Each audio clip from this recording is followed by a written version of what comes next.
नमस्कार, आप सभी का साहित्य जगत में स्वागत है।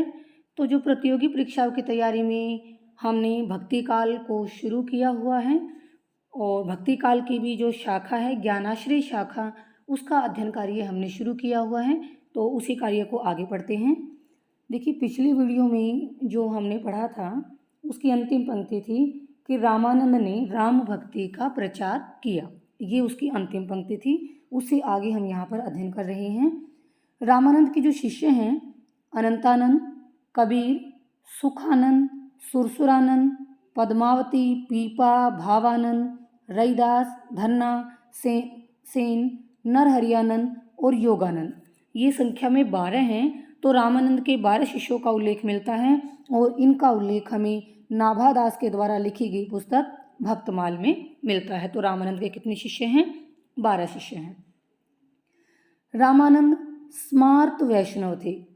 देखिए, 2 शब्द स्मार्त और वैष्णव, मैं आपको एक बार इनके बारे में बता दूं। देखिए, स्मार्त जो शब्द आया है, स्मार्त का अर्थ होता है कि जो गृहस्थ धर्म का पालन करने वाले होते हैं, गृहस्थ धर्म का पालन करने वाले होते हैं, सांसारिक नियमों का पालन करने वाले होते हैं। यानी ये लोग वेद पुराणों को पढ़ने वाले होते हैं, ईश्वर में विश्वास रखने वाले होते हैं। और जो पंचदेव माने गए हैं ना, कौन कौन है?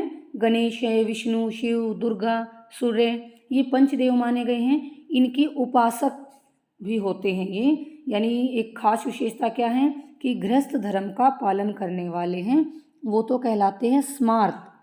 और वैष्णव कौन होते हैं? इनकी क्या खास विशेषता है कि गृहस्थ धर्म से दूर रहने वाले लोग होते हैं। यानी जो व्यक्ति अपनी आध्यात्मिक उन्नति के लिए ईश्वर के चरणों में अपना सब कुछ सौंप देते हैं, संन्यास ग्रहण कर लेते हैं और गुरु से एक विधिवत तरीके से दीक्षा ग्रहण करते हैं और गुरु के द्वारा ही गले में या तो तुलसी की कोई माला है या कंठी है, उसको अपने गले में ग्रहण करते हैं, वो कहलाते हैं वैष्णव। और वैष्णवों के जो प्रमुख यानी प्रधान उपास्य देव हैं वो है वासुदेव। उन्हीं को ही भगवत कहा गया है, भगवान कहा गया है। और उस भगवान की पूजा करने वाले उसके उपासक लोगों को भागवत कहा गया है। यही इसका पुराना नाम भागवत भी है या पांचरात्र धर्म, ये भी इसी का पुराना नाम है। तो वैष्णव और स्मार्त, अगर एक पंक्ति में थोड़ा अंतर मैं बताऊं तो गृहस्थ धर्म से दूर रहने वाले वैष्णव हैं और गृहस्थ धर्म का पालन करने वाले स्मार्त हैं। तो रामानंद जो हैं वो स्मार्त वैष्णव, वो दोनों प्रकार के गुण इनके अंदर थे। उन्होंने श्री संप्रदाय के सिद्धांतों को मानते हुए भी वर्णाश्रम बंधन समाप्त कर दिया। यानी श्री संप्रदाय की को मानना स्वीकार किया और उसमें जो जाति पाति के आधार पर जो श्रेष्ठता के बंधन थे उसको इन्होंने भक्ति के मार्ग में खोल दिया। यानी भक्ति के दरवाजे सभी के लिए खोल दिए। भक्ति में जाति पाति और जो वर्णाश्रम बंधन थे उनको इन्होंने समाप्त कर दिया। कबीर ने अपने समय में प्रचलित सभी धर्मों का सार तत्व ग्रहण करके जिस सामान्य भक्ति मार्ग का प्रवर्तन किया उससे हिंदू मुस्लिम समाज का कल्याण हुआ और मानवीय मूल्यों की प्रतिष्ठा हुई। उसके पश्चात कबीर रामानंद के शिष्य के रूप में विख्यात है। अभी हमने जो रामानंद के 12 शिष्यों के नाम पढ़े उन्हीं में कबीर का नाम भी है। तो रामानंद के शिष्यों के रूप में विख्यात हैं, किंतु उनके राम जो रामानंद के राम हैं उनसे अलग हैं। शेख तकी नामक सूफी संत, शेख तकी जो सूफी संत हैं उसको भी कबीर का गुरु कहा जाता है, लेकिन हम मुख्यतः रामानंद को ही कबीर का गुरु स्वीकार करते हैं। कबीर के काव्य में वेदांत का अद्वैत, जो शंकराचार्य का अद्वैतवाद है, उसका प्रभाव है। नाथपंथियों की जो अंतः साधनात्मक रहस्य भावना है, उनका हठ योग है, कुंडलिनी योग है, सहज साधना है, ये नाथपंथियों का प्रभाव है। और इस्लाम में जो एकेश्वरवाद है उसका प्रभाव भी कबीर के काव्य में देखने को मिलता है। यानी शंकराचार्य का, नाथपंथियों का और इस्लाम का एकेश्वरवाद उनके काव्य में मिलता है। कबीर की वाणियों का संग्रह बीजक कहलाता है। यानी जो उन्होंने 3 उनके भाग हैं, रमैनी, सबद और साखी, उन तीनों को एक पुस्तक में इकट्ठा किया गया है जिसका नाम है बीजक। एकमात्र रचना है ये उनकी। रमैनी और जो शब्द हैं, रमैनी और शब्द ये गेय पद हैं, गाए जा सकते हैं और उनकी लिखी साखियाँ जो हैं वो दोहों में लिखी गई हैं। रमैनी और शब्द की जो भाषा हैं वो ब्रज भाषा हैं, जो उस समय मध्य देश की काव्य भाषा थी। और साखियों में जो भाषा का प्रयोग हुआ है उसमें पूर्वी प्रयोग ज़्यादा हुआ है। तो ये कबीर की साखियों के बारे में, रमैनी और शब्द के बारे में यहाँ पर बताया गया है। हिंदी काव्य में निर्गुण भक्ति को पूर्ण प्रतिष्ठित करने का श्रेय भी कबीर साहब को ही जाता है। तो यानी संत काव्य के या ज्ञानाश्री शाखा के प्रतिनिधि कवि के रूप में हम कबीर का नाम लेते हैं। कबीर के काव्य का संकलन उनके शिष्य धर्मदास ने बीजक नाम से किया है और अब वह कबीर ग्रंथावली में भी उपलब्ध हैं। उसके पश्चात डॉक्टर श्याम सुंदर दास ने कबीर की भाषा को क्या कहा है? पंचमेल खिचड़ी, क्योंकि उसमें अन्य भाषाओं के भी शब्दों को समाहित कर लिया गया है। तो श्याम सुंदर दास ने पंचमेल खिचड़ी कहा है, क्योंकि इनकी भाषा में खड़ी बोली, राजस्थानी, पंजाबी, ब्रज, पूर्वी आदि शब्दों का मिश्रण है। आचार्य रामचंद्र शुक्ल ने कबीर की भाषा को सदुकड़ी कहा है। देखिए, सदुकड़ी का अर्थ भी वही है, इसलिए हम कई बार कह देते हैं कि आचार्य रामचंद्र शुक्ल ने भी कबीर की भाषा को पंचमेल खिचड़ी कहा है। तो अगर अलग से प्रश्न आ जाए तो डॉक्टर श्याम सुंदर दास ने पंचमेल खिचड़ी कहा है और आचार्य रामचंद्र शुक्ल ने कबीर की भाषा को सदुकड़ी भाषा कहा है। हालांकि सदुकड़ी का अर्थ भी यही निकलता है जिसमें अनेक प्रांतीय भाषाओं बोलियों के शब्दों का मिश्रण हो। तो ऐसा कहकर कबीर की भाषा की ये थोड़ी आलोचना की गई है। लेकिन श्याम सुंदर दास ने रहस्यवादी कवियों में कबीर का स्थान सबसे उच्च माना है, सर्वोच्च माना है। फिर पंडित हजारी प्रसाद द्विवेदी ने कबीर को वाणी का डिक्टेटर कहा है कि जहाँ इनकी भाषा को पंचमेल खिचड़ी कहकर उस पर थोड़ा आरोप लगाया गया, वहीं हजारी प्रसाद द्विवेदी ने ये कहा कि कबीर वाणी के डिक्टेटर हैं, यानी वाणी की भाषा पर उनका ज़बरदस्त अधिकार है, तानाशाह है वो। या तो शब्द अपने आप आकर ही उनकी भाषा में फिट हो जाते हैं, नहीं तो वो दरेरा दे देकर उनको फिट कर देते हैं। यानी कबीर का अपनी भाषा के ऊपर इतना ज़बरदस्त अधिकार है कि शब्द या तो उनकी भाषा में अपने आप फिट हो गई, सही अर्थों में प्रयोग हो गई, नहीं तो उन्होंने उनको सही अर्थों में प्रयुक्त कर दिया। इतना उनके अंदर सामर्थ्य है और इसी गुण के कारण आचार्य हजारी प्रसाद द्विवेदी ने उनको वाणी का डिक्टेटर इस उपाधि से सम्मानित किया था। हिंदी में सबसे पहले कबीरदास ने तर्कों और प्रमाणों का सहारा लेते हुए अटूट आत्मविश्वास के साथ जन्मजात उच्चता का विरोध किया। जो जन्म से ही अपने आप को श्रेष्ठ समझते हैं उसका विरोध किया बड़े तर्क और प्रमाणों के साथ। आईने अकबरी जो अबुल फजल अल्लामी के द्वारा लिखी गई हैं उसमें कबीर का परिचय मुआहिद कहकर किया गया है। यानी एक कबीर के लिए किस शब्द का प्रयोग हुआ है? मुआहिद का। और किस पुस्तक में? आईने अकबरी में। उसके बाद देखिए आगे, कबीर चरित्र बोध में कबीर की जन्मतिथि का निर्देश संवत 1455 विक्रमी जेठ सुदी पूर्णिमा सोमवार के दिन सत्य पुरुष का तेज काशी के लहर तारा तालाब में उतरा, उस समय पृथ्वी और आकाश प्रकाशित हो गई। ये उनके जन्म के बारे में जो निर्देश दिया गया है वो कौन सी पुस्तक में है? कबीर चरित्र बोध में। यानी संवत 1455 साल भई जेठ सुदी पूर्णिमा को इस तरह से एक दोहा भी उनके बारे में प्रसिद्ध है, बना हुआ है। तो ये उनके जन्म के बारे में यहाँ पर कहा गया है। उसके पश्चात देखिए संत रैदास। अब रैदास का वर्णन आ गया है कबीर के पश्चात। ये भी रामानंद के ही शिष्य हैं और कबीर के समकालीन थे। इनके दो प्रधान ग्रंथ हैं, रैदास की वाणी और रविदास के पद। ये इनके ग्रंथों के नाम यहाँ पर हैं। तो ये भी जाति के चमार कहे जाते हैं। काशी के निवासी थे रैदास भी। और कुछ विद्वान तो जो इनको मीरा के गुरु भी बताते हैं। रैदास का ही दूसरा नाम रविदास है, जैसे यहाँ पर लिखा भी गया है रविदास के पद। रामानंद के शिष्यों में हैं और रविदास के द्वारा लिखे गए जो 40 पद हैं वो हमें गुरु ग्रंथ साहिब में भी देखने को मिलते हैं। सिख धर्म के प्रवर्तक एवं प्रथम गुरु नानक देव जी हैं, इन्होंने हिंदी में काव्य रचना की।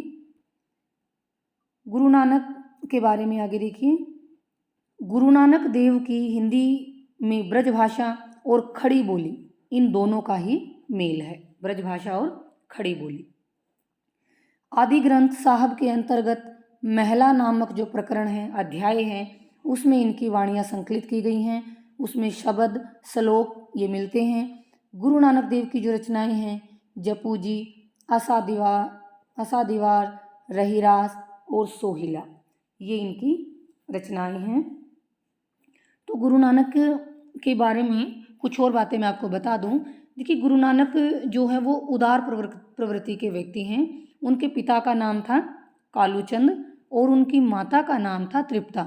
इनके 2 पुत्र भी हुए हैं, जिनका नाम है, एक का नाम है लक्ष्मीचंद और एक का नाम है श्रीचंद।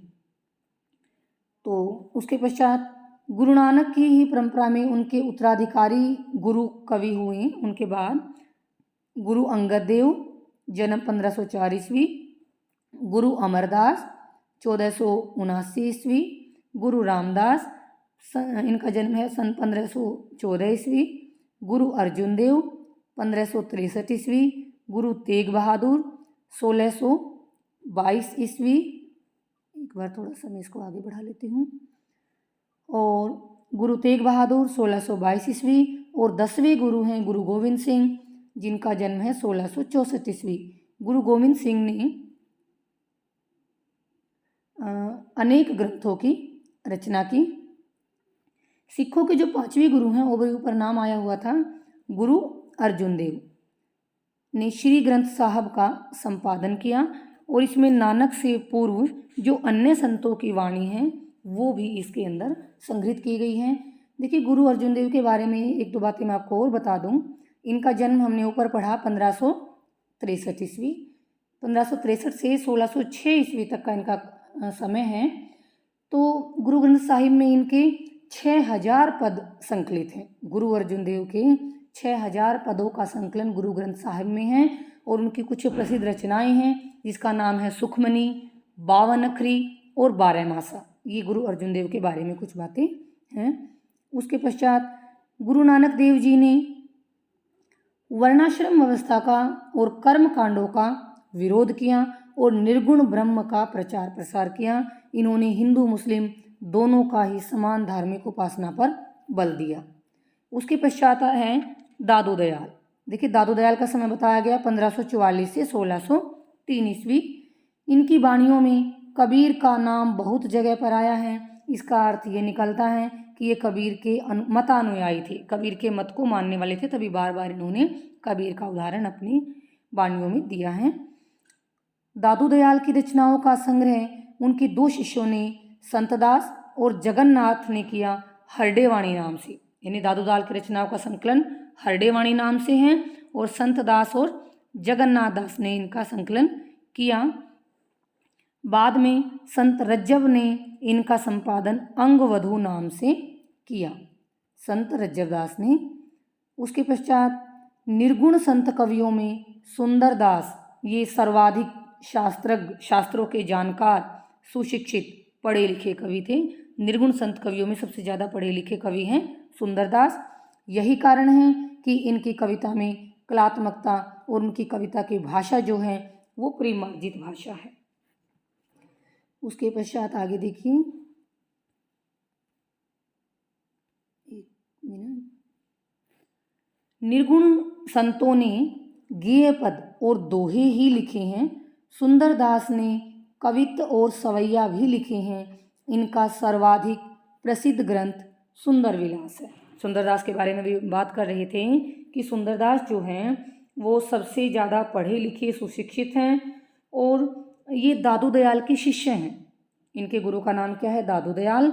और इनके जो प्रसिद्ध ग्रंथ यहाँ पर सुंदर विलास लिखा हुआ है। एक और ग्रंथ का नाम मैं आपको बता रही हूँ, ज्ञान समुद्र। इनके दूसरे ग्रंथ का नाम क्या है? ज्ञान समुद्र।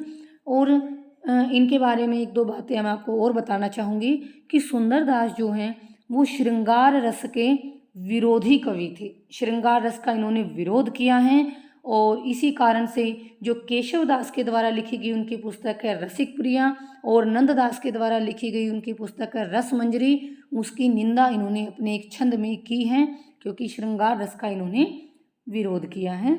उसके पश्चात है मलूक दास। मलूक दास के दो प्रसिद्ध ग्रंथ यहाँ पर लिखे गए हैं, ज्ञानबोध और रामावतार लीला। ये वैसे तो मलूक दास के और भी ग्रंथ हैं, ज्ञानबोध है, रतन खान है, सुख सागर है, भक्त वच्छावली, बाराखड़ी है, ब्रजलीला है, ध्रुव चरित है, ये मलूक दास के ग्रंथ हैं। लेकिन यहाँ पर दो प्रसिद्ध ग्रंथों के नाम लिखे हैं, ज्ञानबोध और रामावतार लीला। ज्ञानबोध में इन्होंने ज्ञान, भक्ति और वैराग्य का वर्णन किया है, तो रामावतार लीला में इन्होंने रामायण की कथा का विस्तृत वर्णन किया है।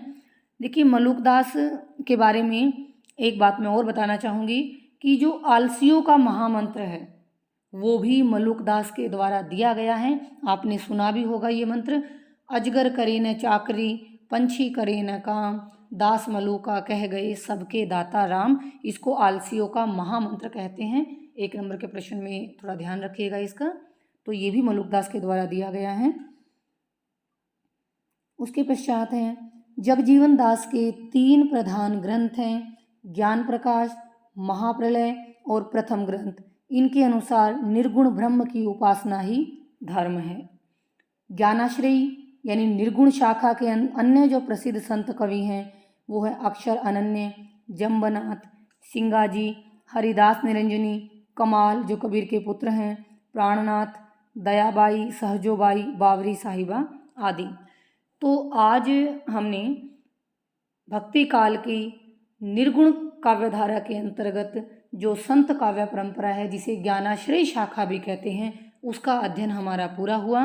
देखिए संत शब्द की उत्पत्ति और संत काव्य की विशेषताएं क्या हैं, प्रवृत्तियां क्या हैं, अगर आप वो भी विस्तार पूर्वक जानना चाहते हैं तो उसके ऊपर मैंने अपना एक वीडियो बनाया हुआ है, संत काव्य की प्रवृत्तियां, तो आप उसको अवश्य देखिएगा।